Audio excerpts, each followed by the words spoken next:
चलिए करें, बात करें।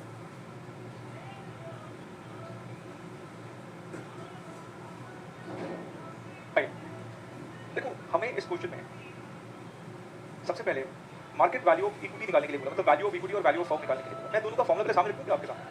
वैल्यू ऑफ इक्विटी का फॉर्मूला याद रखने के लिए, इक्विटी वालों के लिए क्या कमाया, ध्यान रखना हमारी स्टेटमेंट ईबीटी पे खत्म हो जाती है, हमारी स्टेटमेंट जो है वो ईबीटी पे खत्म हो जाती है। तो इक्विटी वालों के लिए हमने क्या कमाया, ईबीटी, लास्ट में जो बचा सब इक्विटी वालों का, और इसको हम कैपिटलाइज कर देंगे इनकी कॉस्ट से, के। वैल्यू ऑफ फर्म, फर्म का मतलब क्या है, दोनों सोर्सेज के लिए हमने क्या कमाया, दोनों सोर्सेज के लिए हमने कमाया ईबीआईटी, डिवाइड किससे कर देते हैं, के से। लेकिन जरूरी नहीं आपको यही फॉर्मूला लगाना है, आप चाहो तो वैल्यू ऑफ डेट और वैल्यू ऑफ इक्विटी को जोड़ दोगे तब भी तो वैल्यू ऑफ फर्म निकल आएगा, ऐसा है कि नहीं, तब भी तो वैल्यू ऑफ फर्म निकल आएगा। चलिए आइए हम एक एक करके यहाँ पर बात करते चलते हैं। सबसे पहले तो हम यहाँ पर इसको निकालने की कोशिश करें तो ईबीआईटी हमें यहाँ पर पता है, ईबीआईटी हमारा है यहाँ पर 5 लाख। ईबीआईटी में से मैं अगर इंटरेस्ट को माइनस कर देता हूँ तो इंटरेस्ट हमारा है 10% का, 5 लाख नहीं 20 लाख रुपए, 20 लाख रुपए का 10%, ये हमारा हो जाएगा 2 लाख रुपए का हमारा ब्याज 20 लाख के डिवेंचर से। तो हमारा ईबीटी कितना हो गया, ईबीटी हमारा हो जाएगा 3 लाख। और अब आप क्या कर दोगे, वैल्यू ऑफ इक्विटी निकाल दोगे। कैसे, ईबीटी है 3 लाख और केई भी दे रखा है आपको 16% का, तो 0.16 लिख लो या 16% लिख लो, बात है 16% से डिवाइड कर दो, 3 लाख डिवाइड बाय 16 और फिर परसेंट का साइन 1875, ये हमारा वैल्यू ऑफ इक्विटी आ गया। हम ये फर्स्ट पार्ट सॉल्व कर रहे हैं, इसमें कोई डाउट है पहले ये बताओ, कोई वैल्यू ऑफ इक्विटी निकल सकता है, ईबीटी से ध्यान ये पता चल जाएगा, इंटरेस्ट के लिए इंफॉर्मेशन है, ईबीआईटी हमारे पास है, ईबीटी निकाल दो, केई भी बता रखा है, वैल्यू ऑफ इक्विटी निकल आएगा। जब वैल्यू ऑफ फर्म के लिए क्यों चाहिए, वैल्यू ऑफ फर्म के लिए क्यों चाहिए, पर क्यों तो हमारे पास यहाँ पर है नहीं, तो फिर हम वैल्यू ऑफ फर्म इस वाले तरीके से निकाल देते हैं। कैसे, value of debt plus value of equity, debt का वैल्यू है 20 लाख, ये तो गिवन है, डेट का वैल्यू है 20 लाख गिवन, और वैल्यू ऑफ इक्विटी है 1875, 20 लाख प्लस 1875, ये हमारा हो गया 38,75,000, 38,75,000। फर्स्ट पार्ट हमारा हो गया। सेकंड पार्ट में इसने ओवरऑल कॉस्ट ऑफ कैपिटल मांगा है। अरे अब तो कोई दिक्कत है ही नहीं, वैल्यू ऑफ फर्म का फॉर्मूला बताओ भाई जल्दी से, पहले देख लो एक बार, बाद में नोट करना। ईबीआईटी अपॉन के हो, क्या वैल्यू ऑफ फर्म आप निकाल चुके हो, हाँ जी वैल्यू ऑफ फर्म निकाल चुके हैं 3875, क्या ईबीआईटी आप निकाल चुके हो, तो निकालना दे रखा था वो तो 5 लाख, तो इसकी मदद से केओ निकाल दो आप, केओ हमारा हो जाएगा 5 लाख डिवाइडेड बाय 38,75,000, 5 लाख को डिवाइड करो 38,75,000 से, और ये आता है 0.1290, दैट इज 12.90%, 12.90%। कोई नहीं, अभी आराम से पहला क्वेश्चन है, मैं भी कराऊंगा 2-4 क्वेश्चन ऐसे और, तो आपको कॉन्फिडेंस ऑटोमेटिकली आ जाएगा। ठीक है, चलिए आप इसको नोट कर लीजिए, इस आंसर को नोट कर लीजिए, फिर हम आगे बात करते हैं।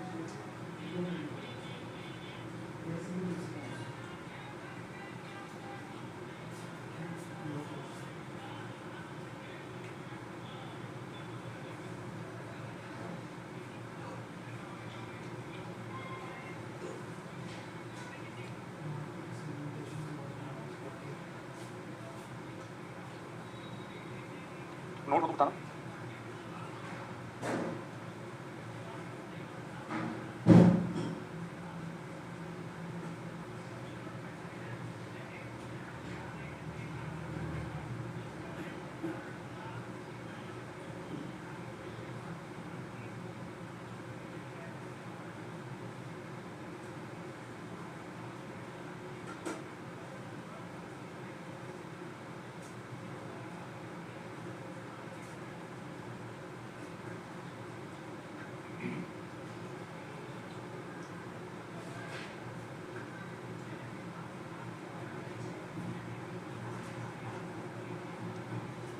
चलिए, जिन्होंने नोट कर लिया है ना, बुक में आप ये पेज नंबर 15.1 निकालेगा, और क्वेश्चन नंबर 1 आपको अभी ट्राई करना है, मैं आपको दे रहा हूँ 2-3 मिनट, क्वेश्चन नंबर 1 आप ट्राई कीजिए, देखते हैं कितने स्टूडेंट इसको कैलकुलेट कर पाते हैं। क्वेश्चन नंबर 1 अभी आप ट्राई कर रहे हैं।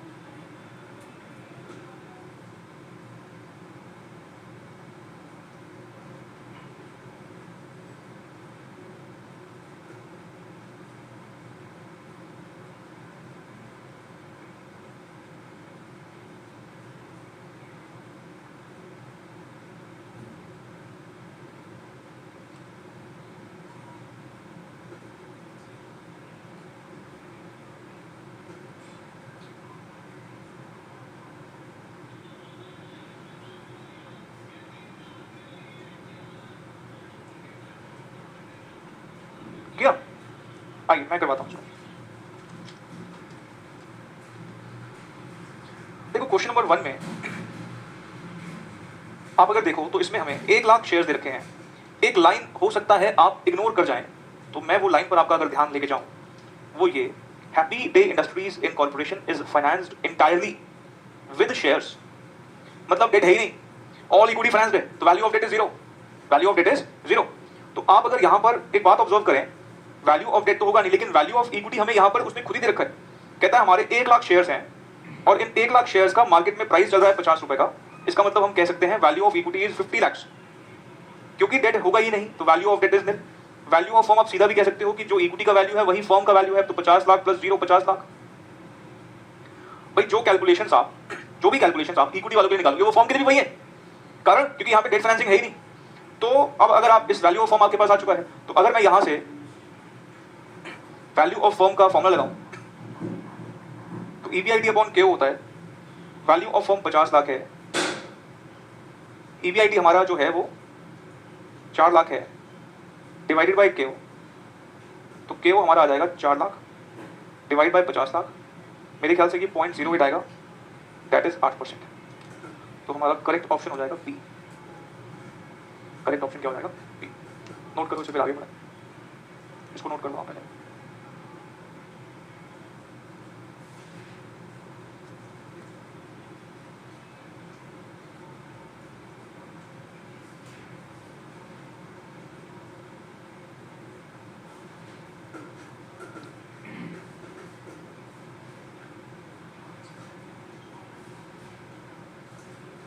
कैलकुलेट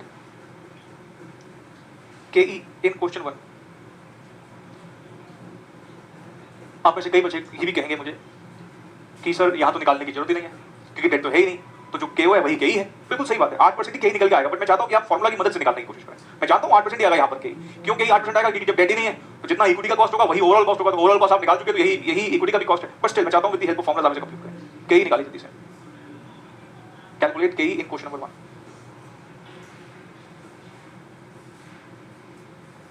कौन सा वाला फॉर्मुला लगाओगे? वैल्यू ऑफ इक्विटी का फॉर्मुला होता है EBT upon KE। Value of equity तो ऊपर निकाली हमने 50 लाख। अच्छा जी, अब ईबीटी कैसे आता है? ईबीआईटी हमारा है 4 लाख माइनस इंटरेस्ट।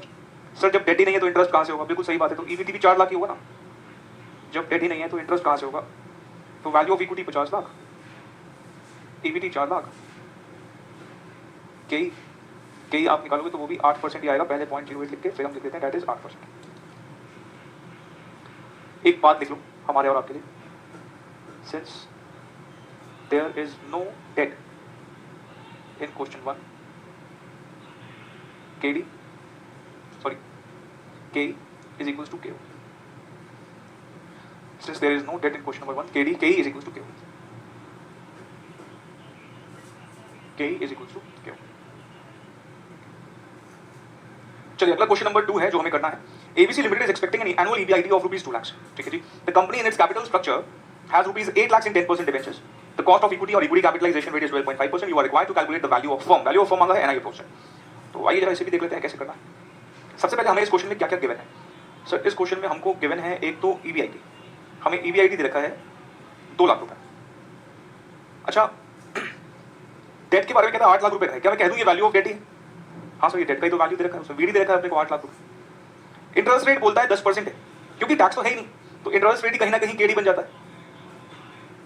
ठीक, और हमें KE दे रखा है 12.5% का। हमसे मांगा गया है वैल्यू ऑफ फर्म, ये निकालने के लिए बोला है। अब आपको यहाँ पर डेट का वैल्यू पता है, किसी तरीके से अगर आप इक्विटी का वैल्यू निकाल दें तो वैल्यू का फर्म का वैल्यू निकल जाएगा, डेट और इक्विटी का वैल्यू जोड़ के फर्म का वैल्यू आ जाता है। तो इक्विटी का वैल्यू निकालने के लिए क्या करना पड़ता है? जो इक्विटी वालों के लिए अर्निंग होती है, इस चैप्टर में इक्विटी वालों के लिए अर्निंग कौन सी होती है? EBIT। सारी की सारी कमाई जो EBIT है वो इक्विटी वालों के लिए, क्योंकि टैक्स भी नहीं है और प्रेफरेंस डिविडेंड भी नहीं है, और इनकी कॉस्ट से कैपिटलाइज कर देते हैं, मतलब KE से कैपिटलाइज कर देते हैं। अब हमें EBIT तो पता है 2 लाख रुपए है, तो इसमें से अगर मैं इंटरेस्ट माइनस कर दूं 8 लाख रुपए का 10%, तो ये आ जाएगा 80,000 रुपीज। तो हम EBIT पे पहुंचेंगे, EBIT हो जाएगा 1,20,000 रुपीज, और फिर हम वैल्यू ऑफ इक्विटी कंप्यूट कर पाएंगे 1,20,000 डिवाइडेड बाय 12.5%। 1,20,000 को 12.5% से डिवाइड अगर हम कर देते हैं, 12.5% से डिवाइड अगर कर देते हैं, या 0.125 से डिवाइड कर लो, एक ही बात है, 960 आ जाता है।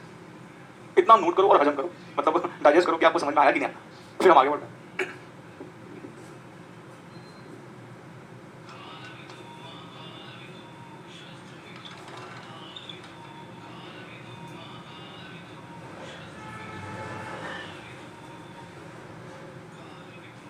चलो आया समझना, चलिए फिर आगे बढ़े। चलिए अब आपको क्या करना है, इसे तो वैल्यू ऑफ फर्म निकालने के लिए कहा था, तो वैल्यू ऑफ फर्म निकालने के लिए वैल्यू ऑफ डेट और वैल्यू ऑफ इक्विटी को जोड़ दो। वैल्यू ऑफ डेट हमारा है 8 लाख और वैल्यू ऑफ इक्विटी है 960, तो 1760 आ जाएगा, राइट।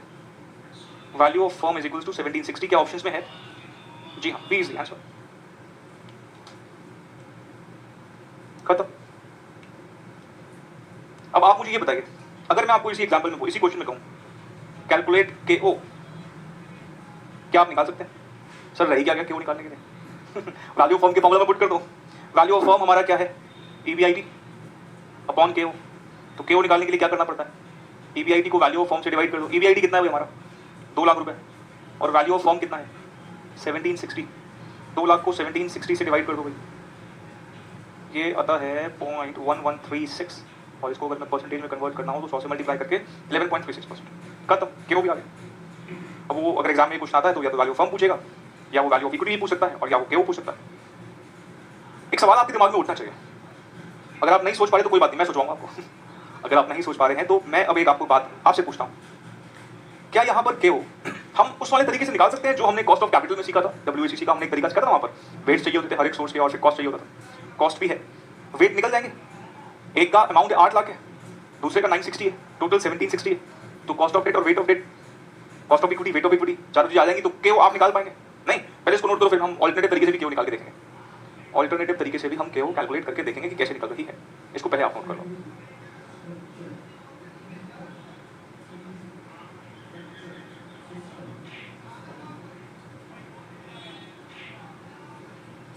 ठीक है, मैं बदल दूं, पेज बदल दूं,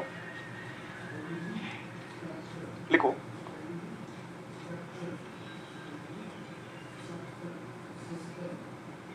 KO can also be calculated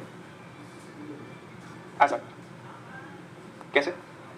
KO is equals to cost of debt, weight of debt, cost of equity, weight of equity। तो cost of debt तो हमारा है 10, weight of debt कैसे निकालोगे? डेट का amount 8 lakh divide by total amount 1760 plus 12.5 into 960 divided by 1760, ये आ जाएगा, बता दो कितना आ रहा है भैया? कितना? 0.4545 प्लस इंटू, याद ना 4 प्लेसेस पे लेते थे, 960 डिवाइडेड बाय 1760, ये आ रहा है 455। सम ऑफ वेट्स 1 होता है, ये हमारा आ जाएगा लगभग 4 पॉइंट, अगर मैं 2 प्लेसेस पे राउंड ऑफ करूं तो 4.55% प्लस 12.5 इंटू 0.5455, ये आ जाएगा 6.82%। 6.82 प्लस 4.55, ये आ जाएगा 11.37%। वही आया आंसर भाई। अगर 11.01 कोई डिफरेंस थोड़ी होता है भाई, वो अलग थोड़ी है, सेम आंसर आया, मतलब ऐसे भी कर सकते हो। पर मैं कह रहा हूँ कि इस चैप्टर में ये तो ड्रामा करना ही क्यों? जो काम छोटे से फॉर्मुला से हो सकता है, एक ही स्टेप में ये काम हो सकता है, 2 लाख को 17,000 से डिवाइड कर, मैं क्यों ये सब ड्रामा करूँ? वेट्स निकालने का डेसिमल के चक्कर में पड़ूं, बेहतर मैं वैसे निकालूंगा, मैं एनआई अप्रोच के फॉर्मुला को यूज करके निकालूंगा, मैं क्यों निकालूंगा ऐसे? नहीं, बट फिर भी मैंने आपके सामने एक बात कर दी कि ऐसा हो सकता है, इसको भी नोट कर लो, फिर आगे बात करते हैं।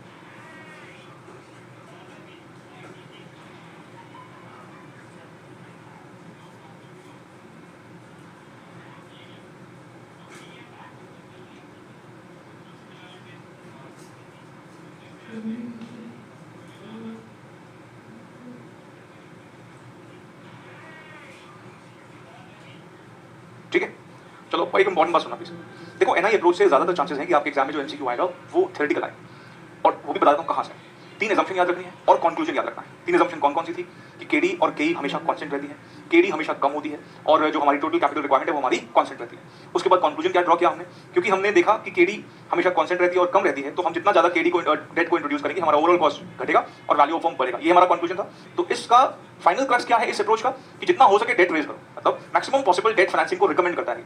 तो आपको ध्यान रखना है कि एमसीक्यू के पॉइंट ऑफ व्यू से ये जो मैंने लिखवाया ना आपको, ये ज्यादा रिलेवेंट है। ये 3 असम्पशन और साथ में ये जो कंक्लूजन ड्रॉ किया है। आप में से वो बच्चे जो अगर ग्रेजुएशन वगैरह में अगर एफएम पढ़ रहे हैं तो आपके वहाँ तो डिस्क्रिप्टिव पैटर्न होता। सपोज मैं अगर मान लो मेरे सामने प्रोफेशनल के बच्चे बैठे होते और क्योंकि उनके वहाँ पे डिस्क्रिप्टिव पैटर्न पढ़ाता था पहले, तो आपके पेपर में आ गया ये एफएम, तो वहाँ पर ये 5 नंबर का एक शॉर्ट नोट आता था थियरी क्वेश्चन कि right a short note on net income approach. तो उस केस में मैं बोल रहा था भैया ग्राफ जरूर बना के आना, क्योंकि ग्राफ बनाने से क्या होता है, पेज बराबर लगता है। और असम्पशन लिखी, 3 असम्पशन लिखी, ग्राफ बनाया और 2 लाइन में कंक्लूजन बता दिया, 2 या 4 लाइन, एक पेज पूरा भरा हुआ लगेगा। और ग्राफ देखते ही ना एग्जामिनर वैसे ही गदर हो जाता है, वो 5 नंबर मतलब 5 नंबर पूरे 5 जने को उतार हो जाएगा वो।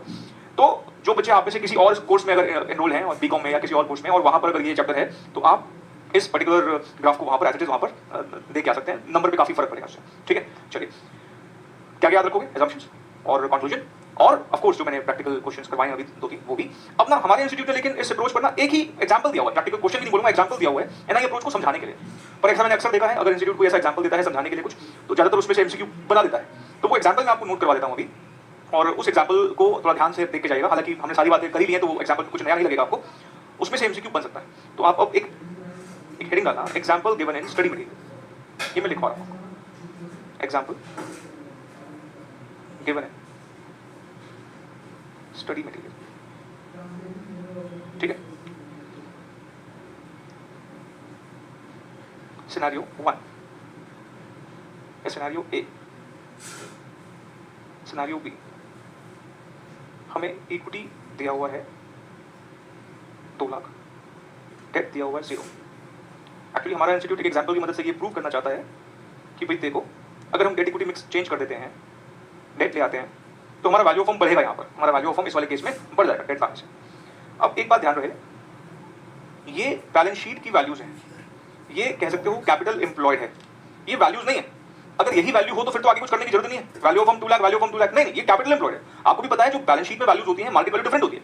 डेट के केस में generally book value market value same रहती है। तभी हमने पीछे अभी जो पिछला क्वेश्चन किया 8 लाख रुपए का, कितना 8 लाख ही था, हाँ 8 लाख रुपए का डेट दे रखा था, हमने उसी को वैल्यू ऑफ डेट मान लिया। ध्यान रखना, जब मैं वैल्यू ऑफ डेट या वैल्यू ऑफ इक्विटी या वैल्यू ऑफ फर्म बोलता हूं तो मेरा मतलब मार्केट वैल्यू से होता है। लेकिन डेट का बुक वैल्यू और मार्केट वैल्यू जनरली सेम इसलिए होता है क्योंकि डिबेंचर होल्डर को देखो ना, कहां से उनका मार्केट वैल्यू डिफरेंट होगा, उनको हर साल सेम इंटरेस्ट मिलना है। कंपनी बहुत ज्यादा सुपर डुपर प्रॉफिट कमाती भी है तो उसका रिवॉर्ड कुछ डिबेंचर होल्डर को तो नहीं मिलेगा, उनको तो हर साल सेम इंटरेस्ट जाएगा। कंपनी ज्यादा चाहे बहुत ज्यादा प्रॉफिट कमाए हो या कंपनी में लॉसेस कमाए हो, उनका तो इंटरेस्ट मिलता रहेगा उनको। और जब लिक्विडेशन भी होगा तो डिबेंचर होल्डर को जितना उन्होंने पैसा दिया था उतना ही वापस करते हैं, ना ज्यादा ना कम।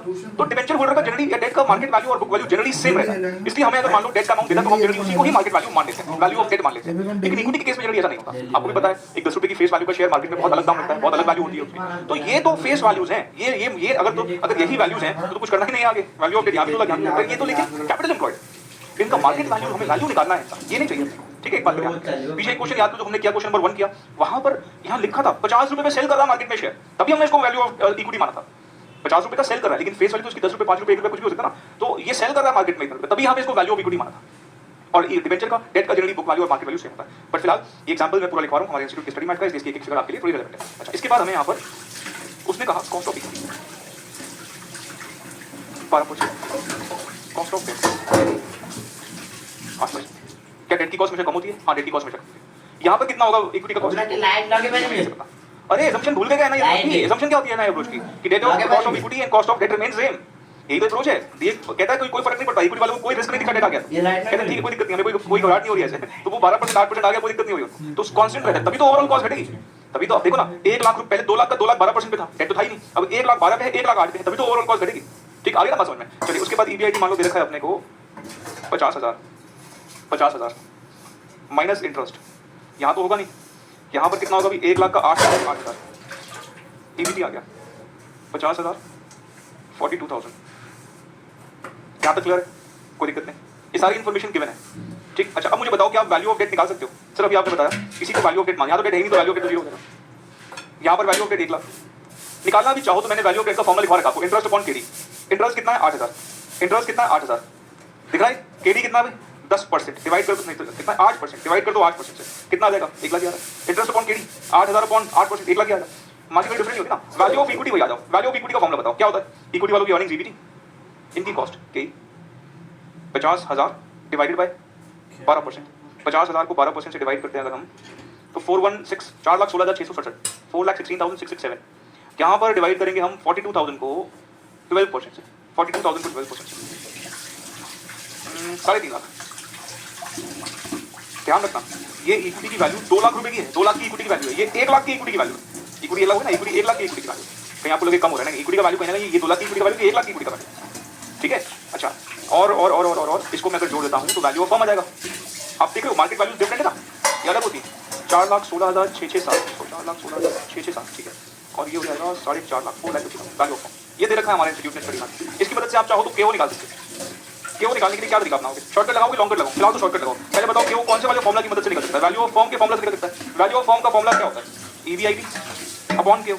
तो केओ यहाँ पर वैल्यू ऑफ फर्म नीचे, तो मैं कह सकता हूँ EBIT upon value of firm. EBIT है हमारा 50,000, वैल्यू ऑफ फर्म है 4,16,667। कितना आएगा 50,000 डिवाइड बाय 4,60,667 आ जाएगा 0.1199%, दैट इज 11.99%। क्या मैं 11.99% को ले सकता हूँ अप्रोक्सीमेटली 12% की बात कर रहा हूँ। और एक और बड़ी बात नोटिस करने वाली है, पेन छोड़ो प्लीज यहाँ पर, क्या सिनेरियो ए में डेट है? नहीं सर, तो केई और केओ सेम होना चाहिए। जब डेट ही नहीं, डेट जीरो, तो वेट ऑफ डेट जीरो हो गया, तो केई ओवरऑल कॉस्ट ऑफ कैपिटल बनेगा। क्या है केई यहाँ पर 12, तो ओवरऑल तो 12 आना ही था, ओवरऑल तो 12 आना ही था नहीं, क्योंकि यहाँ पे डेट तो है ही नहीं। यहाँ पर हमारा ओवरऑल डेट जो है वो कितना आएगा 50,000 divided by 4.5 lakh, 50,000 divide by 4.5 lakh 0.1111, that is 11.11%। कम तो होनी थी ना कॉस्ट, सस्ता चीज आके महंगी चीज रिप्लेस हो रही है, ठीक है। तो एक बात हमेशा ध्यान रखना, अगर डेट की कोई बुक वैल्यू दे रखी है हम जनरली उसी को मार्केट वैल्यू या वैल्यू ऑफ डेट मान लेते हैं, लेकिन इक्विटी की अगर कोई बुक वैल्यू दे रखी है तो वो वैल्यू ऑफ इक्विटी हम नहीं एज्यूम कर सकते अनलेस अगर कोई और मान लो निकल नहीं सकती किसी और तरीके से वैल्यू, तो हम उसको वैल्यू, लेकिन अगर निकल सकती है तो आपको यही फॉर्मूला निकाल के वैल्यू ऑफ इक्विटी निकालनी पड़ेगी। कौन सा? ईबीडी अपॉन के, ठीक है जी। लो जी नोट करो इसे नोट करो।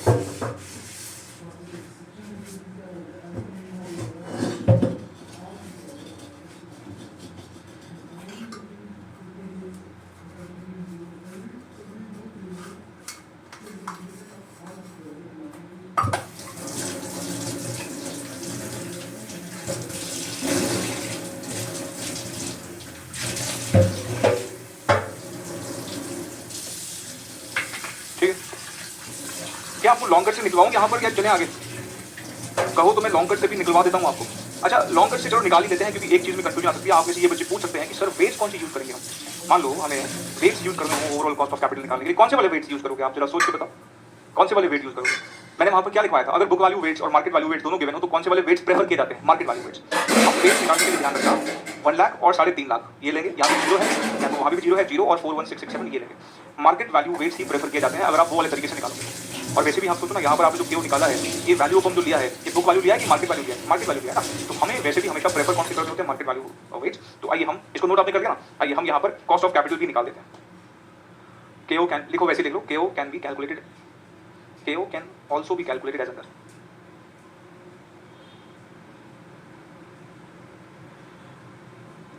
scenario A, cost of debt, weight of debt plus cost of equity, weight of equity। cost of debt हमारा कितना था इस क्वेश्चन में?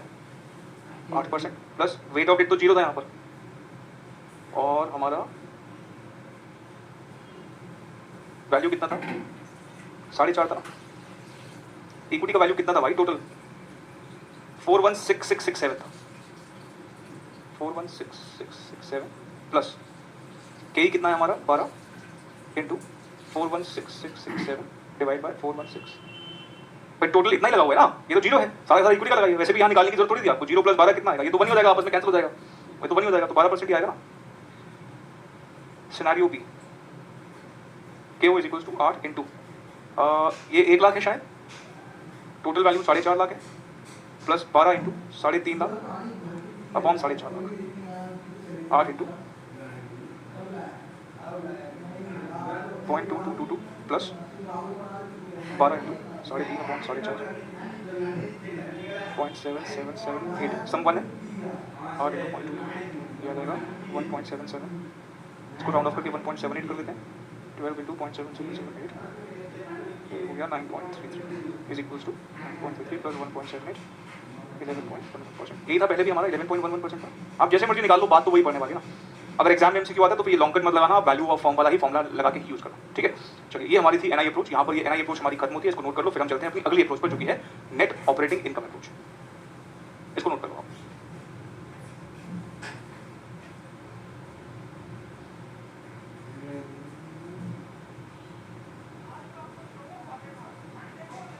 चलिए हम ना अपनी अगली अप्रोच की तरफ बढ़ रहे हैं, उस अप्रोच का नाम है net operating income approach. Net operating income approach के बारे में हम लिखने से पहले मैं इसको थोड़ा सा एक्सप्लेन करूंगा, क्योंकि अभी आपने नेट इनकम अप्रोच देखी है, सारी assumptions आपके दिमाग में है। नेट ऑपरेटिंग इनकम अप्रोच के बारे में जैसे ही बोलूंगा तो आप दोनों को अच्छे से कंपेयर कर पाएंगे कि दोनों में क्या फर्क है। आइए सुनिए। देखो जब हमने नेट इनकम अप्रोच पढ़ा तो हमने देखा 3 कॉस्ट है बेसिकली, केडी केई और फिर इन दोनों का average queue. Net income approach में देखा कि इन 3 में से 2 कांस्टेंट है, केडी केई, और क्या बदल रहा है? क्यू। केडी केई कांस्टेंट, क्यू बदल रहा है।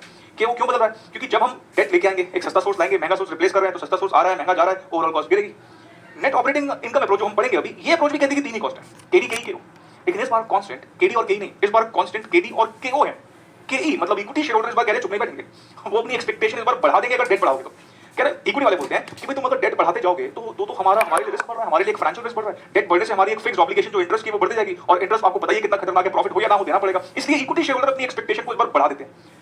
अब एक और बात सुनो, जब डेट आएगा तो किसके बदले आएगा? इक्विटी के बदले आएगा। इक्विटी आपको पता है महंगा होता है, डेट सस्ता होता है। तो जब डेट आएगा तो एक महंगा सोर्स जा रहा है, सस्ता सोर्स आ रहा है, कुछ बचत तो होगी, एडवांटेज होगा। कह रहा है ये सारा का सारा एडवांटेज खा जाएंगे इक्विटी शेयर होल्डर। कह रहा है इस एडवांटेज से जितना भी फायदा होगा उतने ही प्रोपोर्शन में वो अपनी एक्सपेक्टेशन बढ़ा देंगे, और ये कहीं ना कहीं एक डिसएडवांटेज। फिर से बोलता हूं, डेट के आने से एक एडवांटेज होगा क्योंकि महंगा जा रहा है, सस्ता आ रहा है, और इक्विटी वाले इस एडवांटेज का फायदा उठा लेंगे और अपनी कॉस्ट को बढ़ा देंगे, और वो कुछ इस तरीके से बढ़ाएंगे कि डेट के आने वाला एडवांटेज, इनकी कॉस्ट बढ़ने वाला डिसएडवांटेज आपस में सेट ऑफ हो जाएगा और ओवरऑल कॉस्ट ऑफ कैपिटल पर कोई असर नहीं पड़ेगा। सर ये बात अगर आप एग्जांपल देके बताएं तो ज्यादा समझ में आएगी बात। हाँ बिल्कुल सुनो, ध्यान से सुनो।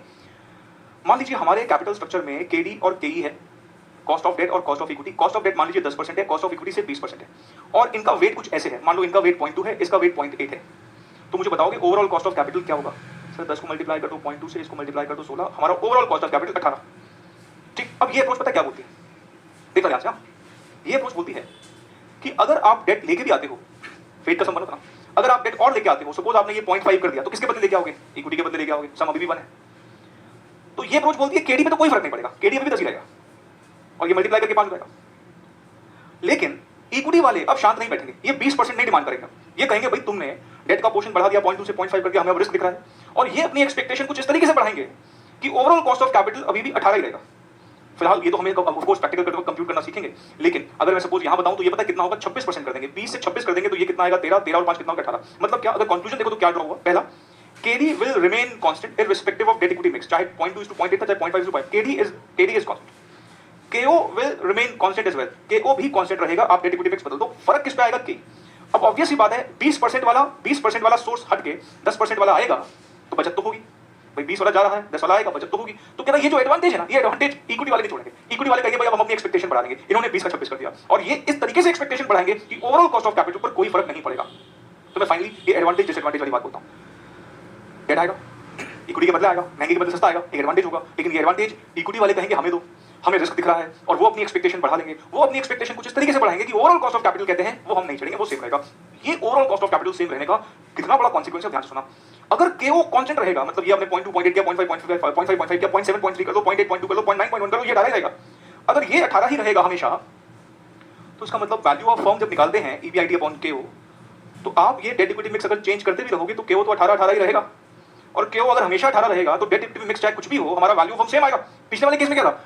वैल्यू ऑफ फर्म बढ़ता जा रहा था डेट के लाने से, क्योंकि केओ गिरता जा रहा था। केओ और वैल्यू ऑफ फर्म में इनवर्स रिलेशनशिप, केओ गिराते जाओ वैल्यू ऑफ फर्म बढ़ता जाएगा, क्योंकि केओ गिर रहा था वैल्यू ऑफ फर्म बढ़ रहा था। यहाँ पे केओ ही कांस्टेंट है तो वैल्यू ऑफ फर्म भी फिर क्या रहने वाला है? कांस्टेंट। तो ये अप्रोच क्या बोलती है फाइनल, अगर हम इसका कंक्लूजन देखें, ये अप्रोच कहती है डेट इक्विटी मिक्स का फर्क ही नहीं पड़ता, क्या आप जितना मर्जी डेट रखो, जितना मर्जी इक्विटी रखो, जहां तक पूरे फर्म की वैल्यू का सवाल है, it will remain constant, it will remain constant. पिछली अप्रोच तो बिल्कुल लॉजिकल थी, वो कहती थी आप डेट इक्विटी बढ़ाते जाओ और डेट बढ़ाते जाओ, इक्विटी की भी कॉस्ट सेम रहेगी, डेट की भी कॉस्ट सेम रहेगी। ये वाली थोड़ी सी सेंसिबल है, पूरी तो ये भी लॉजिकल नहीं है, लेकिन थोड़ी लॉजिकल है नेट इनकम अप्रोच के कंपैरिजन में। क्यों? इस बार इक्विटी वाले कह रहे हैं कि हमें रिस्क दिख रहा है तो वो अपनी एक्सपेक्टेशन बढ़ा रहे हैं, लेकिन अभी भी ये इलॉजिकल क्यों है थोड़ी सी? क्योंकि डेट वाले अभी भी चुप बैठे हैं, क्योंकि प्रैक्टिकली क्या होता है, डेट बढ़ता जाएगा तो आपको एडिशनल डेट महंगा मिलता है, एडिशनल डेट फिर सस्ता नहीं मिलता, वो महंगा मिलता है। इसलिए ये अप्रोच कह सकते हो जो पिछली अप्रोच थी उससे थोड़ी सी ज्यादा सेंसिबल है, पर इसमें भी कमी है। इसमें कमी क्या है? ये भी एक कॉस्ट ऑफ डेट को कांस्टेंट रखता है, जो कि प्रैक्टिकली पॉसिबल नहीं है। अगर आप डेट लेते जाएंगे तो एक टाइम के बाद आपको इंक्रीमेंटल डेट भी महंगा मिलेगा। ठीक, मेरी बात समझ आती है? तो अब हम अगर यहां देखें जो हमने नेट इनकम अप्रोच के बारे में लिखा था, पता हमने वहां पे एक लाइन लिखी थी, capital structure decision is relevant to the firm. क्यों रिलेवेंट टू द फर्म था? क्योंकि कैपिटल स्ट्रक्चर चेंज करने से, डेट इक्विटी मिक्स चेंज करने से फर्म के वैल्यू पर फर्क पड़ रहा था। जानते हो यहां पर हम क्या देख रहे हैं नेट ऑपरेटिंग इनकम अप्रोच में? Capital structure decision is irrelevant to the value of firm, क्योंकि वैल्यू ऑफ फर्म सेम रहने वाला है, बिकॉज कॉस्ट ऑफ कैपिटल, जो ओवरऑल कॉस्ट ऑफ कैपिटल है वो सेम है। तो ये अप्रोच कहती है आपके डेट इक्विटी मिक्स से कोई फायदा है नहीं चेंज करने का, आप करो ना करो एक ही बात है जहां तक वैल्यू ऑफ फर्म का सवाल है। ठीक है, मेरे ख्याल से आपको ये बात आपको समझ में आ गई होगी। तो ध्यान रखेंगे इनकम अप्रोच में केई कांस्टेंट, यहाँ पे केई केओ कांस्टेंट, वहां पर केओ लगातार गिरता जाता है, यहाँ पे केओ कांस्टेंट रहता है, इसलिए वैल्यू ऑफ फर्म भी कांस्टेंट रहेगी। यहाँ पे क्या चेंज हो रहा है कि ये असम्पशंस पर ही आएंगे एमसीक्यूज। ठीक है, ध्यान से आइए हम नोट कर लेते हैं पहले, फिर हम और भी बात करेंगे। अब आप एक हेडिंग करना, हमारी सेकंड अप्रोच है net operating income approach.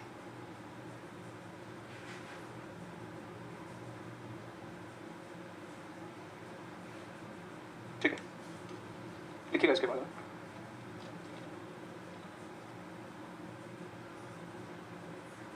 NOI approach is opposite to the NI approach. Opposite क्यों है भाई? क्योंकि वो बोलता था वैल्यू ऑफ फॉर्म चेंज होगा, ये कहता है वैल्यू ऑफ फॉर्म चेंज नहीं होगा, इसलिए अपोजिट है।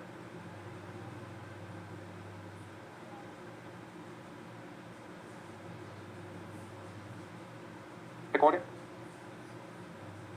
To this approach,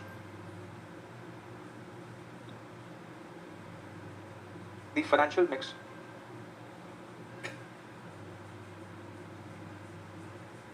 or capital structure is irrelevant and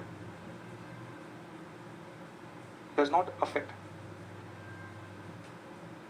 the value of the firm। उसके बाद लिखा assumptions। assumption number 1, cost of debt KD remains constant। कुछ बच्चों को हो सकता है मेरा ना ये के बनाया हुआ एच लगे, ये स्वैग है, ठीक है, हर किसी के समझ नहीं आता, ये के है लेकिन ना। दूसरा number assumption, the overall cost of capital KO remains constant। ठीक, ये दोनों तो कांस्टेंट है, क्या बदलता है इस बार?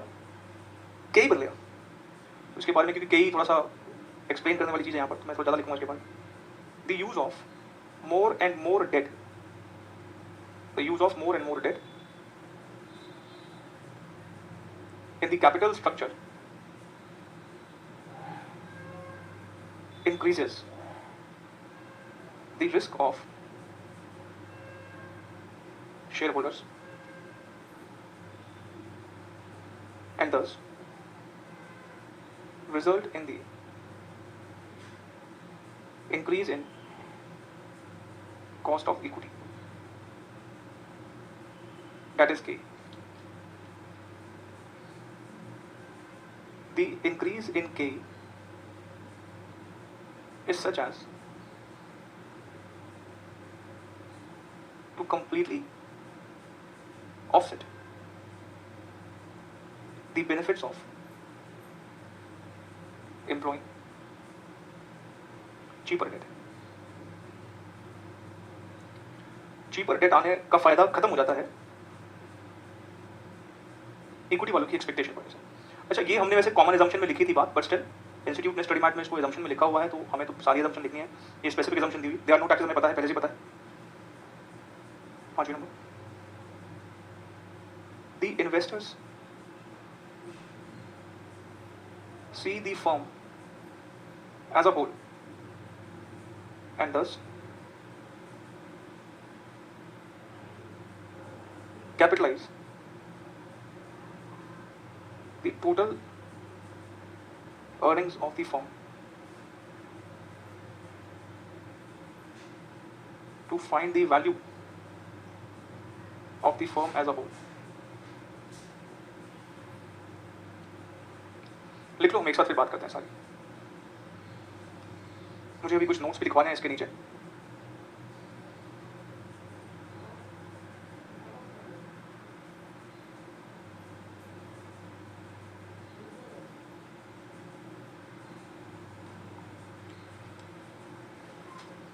इसको लिख लिया हो तो मैं बदल दूं पेज।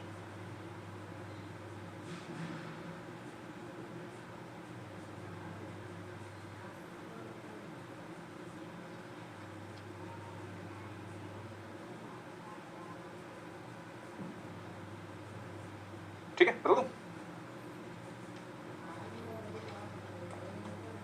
नोट्स में बेसिकली आपको ग्राफिकल प्रेजेंटेशन दिखानी है।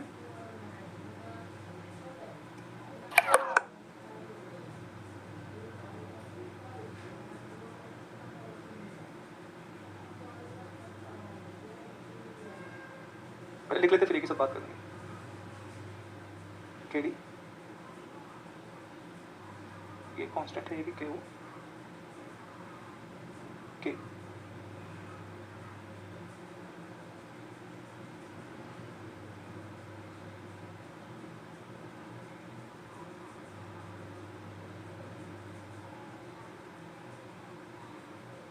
अब लिखना कंक्लूजन। पहला conclusion, as the total cost of capital and debt, total cost of capital and debt is constant, the cost of equity would go up or down with increasing or decreasing leverage. leverage पता है ना आपको, date का amount capital structure में, debt equity ratio कह सकते हो। Leverage मतलब डेट बढ़ने और घटने से कॉस्ट ऑफ इक्विटी भी बढ़ेगा घटेगा। आगे लिखना हो तो that is the amount of debt in capital structure. दूसरा conclusion, as we increase the level of debt in the company, comma,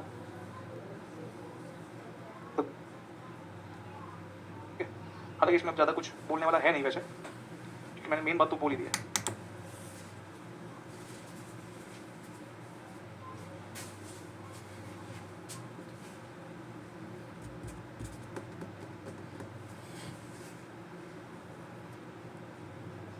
देखो कोई कंपनी थी, उसको खरीदने के लिए सोच रहे हैं, वो नहीं कर पाए सर्विस, जबकि पता है फ्यूचर ग्रुप का जो आप ओरिजिनल विजन देखोगे ना, तो वो अपनी इस कंपनी को पता नहीं ट्रिलियन के वैल्यूएशन तक पहुंचाना चाहते थे, इतना बड़ा उनका एम्बिशन था, पर वो एम्बिशन धराशायी हो गया। अगर मैं वो एम्बिशन डेट के स्ट्रक्चर पे बनाऊंगा ना, तो वो कहीं ना कहीं ज्यादा स्टेबल नहीं होगा, एक झटका आएगा ना और पूरे का पूरा बिजनेस का ठप होना बिल्कुल निश्चित है। जैसे कोरोना ने वाट लगाई थी ना आखिर, अब वैसे ही अगर आप उसको देखो, ये अपना स्पाइसजेट की भी हालत इस टाइम खराब हो रखी है। स्पाइसजेट की भी हालांकि पूरी एविएशन इंडस्ट्री की प्रॉब्लम है, बट ऐसे ही बहुत सारी और ऑर्गेनाइजेशन है जो ज्यादा डेट का अगर कोई शिकार होगा तो अल्टीमेटली फंसना तो है ही फिर। तो इसलिए हम कहते हैं भाई, जब हमारी कंपनी के वैल्यूएशन पर, पूरी की पूरी कंपनी के वैल्यूएशन पर कोई फर्क पड़ ही नहीं रहा, तो डेट लाके फायदा क्या।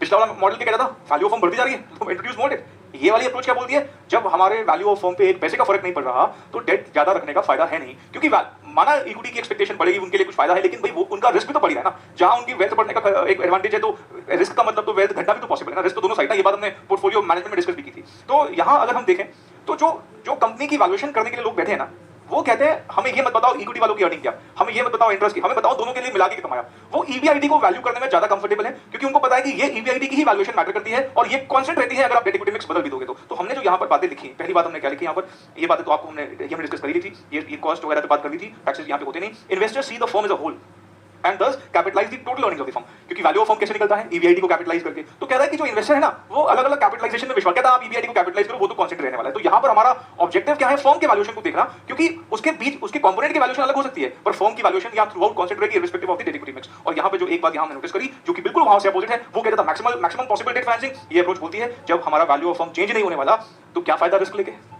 This would mean companies would like to employ as much equity as possible so as to reduce the risk of the company. जब वैल्यू ऑफ द फर्म पे कोई फर्क ही नहीं पड़ने वाला तो हमें डेट लेके क्यों अपना खतरा बढ़ाएं, क्यों अपना रिस्क बढ़ाएं। इसलिए हम कहेंगे यहाँ पे डेट फाइनेंसिंग नहीं ही करनी चाहिए, क्योंकि ओवरऑल वैल्यू जो फर्म की है वो कांस्टेंट ही रह रही है।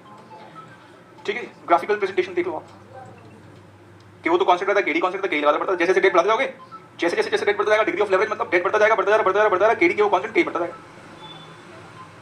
डेट जीरो तो केई और केडी सेम है, डेट हल्का सा भी बढ़ाओगे तो इक्विटी वाले चुप नहीं बैठेंगे, वो कह रहे हैं बढ़ाएंगे। तो ये केडी केओ से सस्ता है, इसका फायदा, लेकिन ये बढ़ना इसका घाटा सेट ऑफ होकर केओ को कांस्टेंट रखता है। ठीक, तो ये बातें ही थी, ये याद रखने वाली बातें। आइए अब मैं एक एग्जांपल लिखवाऊंगा, जैसे मैंने पीछे सीए के स्टडी मैट का एक क्वेश्चन लिखवाया था आपको एनआई अप्रोच में, तो यहाँ पर भी लिखवा देता हूँ।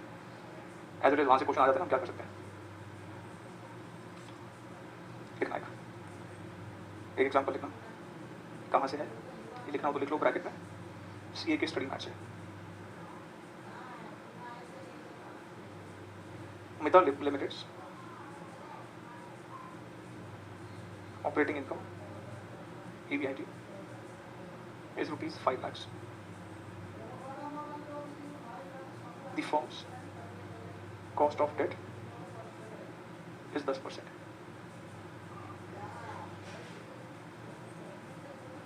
And currently the firm employs rupees 15 lakh of debt. The overall cost of capital of the form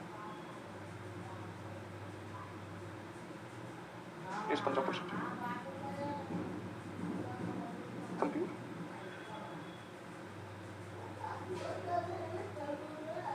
total value of the form. चलो इसको आप ट्राई करोगे क्या? चलो मैं आपको 2-4 मिनट देता हूँ, फिर ट्राई कर दो इसको. ठीक है.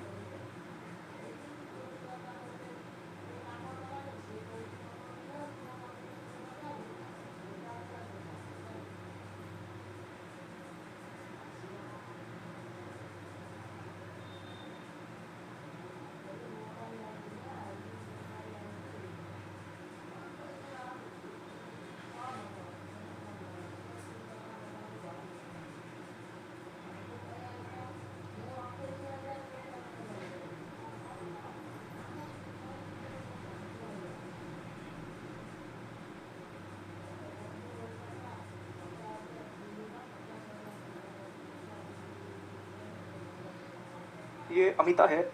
अमित क्या फर्क पड़ता है आपको? वैल्यू ऑफ फर्म क्या अमित के लिए अलग निकालोगे? डेटा तो सेम ही है ना.